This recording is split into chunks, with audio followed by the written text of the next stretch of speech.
सुनो हमके बुला के अकेले, तोहरा के बोला के अकेले तब तो भौजी तोहरा के निहुरा के ऊ पेलाई पेलल होई कि तोहर गाड़ी के बकली छूट गइल होई। लागल हौन खेला खेले। कौन खेला भौजी जो लड़वा से बुरिया में ढुकायल जाला निकालल जाला उहे खेलवा के बात करता रुनु। ए हमर बुरछिनार भौजी तू देबू तो डलबे नु करी ना कि सरवा चाटे लागो जीभ लगा के।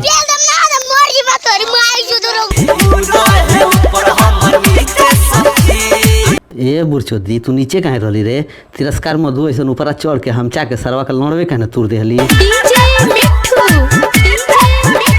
डीजे तोर बनी गणिया, डीजे तोर बनिया गणिया, ढेर डीजे डीजे करबू तो गणिया में लड़वा डाल के मुथ देब। मनवा कोहरे लाना रहे के कुंवार रे माई। अच्छा तो कुंवार रहे के मन नहीं करत ना तो अपन बाप से गान मरवा ले तोर बहिन चोदो। नहीं जल्दी खोज दे ना हमरा ला भतार रे माई। तोरा के भातार के जरूरत नहीं खे, तोरा के ना मोटका लाड़ के जरूरत है। आ ऊ मोटका लाड़ हमारा के ना, तू एक काम कर हमारा कहन आओ तोरा के पेलत पेलत मुआ देम ने तो सरवा खुद मर जाइम। छोड़ी चल जाइबू तो जाओ ना सरव पेल पौते ना हो तो का करी तोहर बाप से गान मरवा के रही। पियवा के प्यार में बदल जाइबू। पियवा के प्यार में ना बदली, पियवा के पेलाई पड़ी ना तो बदल जाई। अच्छा तो ए बुरचोदी भौजी तू कुछ बोल न मुँह में कोनो लाड़ ढुका के मुद देले हस।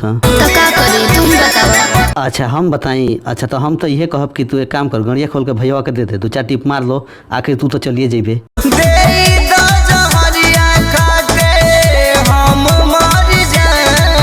ए तोरा बहिन चो तोरा के मरे के मन करता एक काम कर हमारा केहन आओ हम अपन लाड़े पर नीमक ध के तोरा के चटावत चटावत मुआ दे सारे तो नहीं। अरे ऐसे जहन बोल मिले खाती ससुर बोला। ए भौजी खाली मिलही खातिर बोलबी न पेलबो करबी रे। आ गलती से अगर तोर भतरा ई भैया के देख लियलस नु तो सरवा के गणिया मार के मुआ दी। चोरी गइल तिलक तब कुछ ना बताइल। ई भौजी का लाड़ बताई तो के भौजी पेलवाए में बिजी रहलिय तू सार मुठ मारे में। उहे सुख दे हम फोन करब हमरो जाना। कौन सुख के बात करता रू भौजी? फोनवा पर गणिया उघार के देखइबू आ भैया मुठ मारी। तोहरो धोखेबाजी राजेश गजेंद्र से बताई।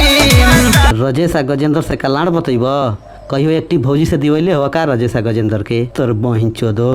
तो भाई लोग वीडियो कैसन लागल है? वीडियो अगर तनको सा अच्छा लागल हो तो भाई लोग वीडियो को लाइक कर दिया लोग भाई लोग।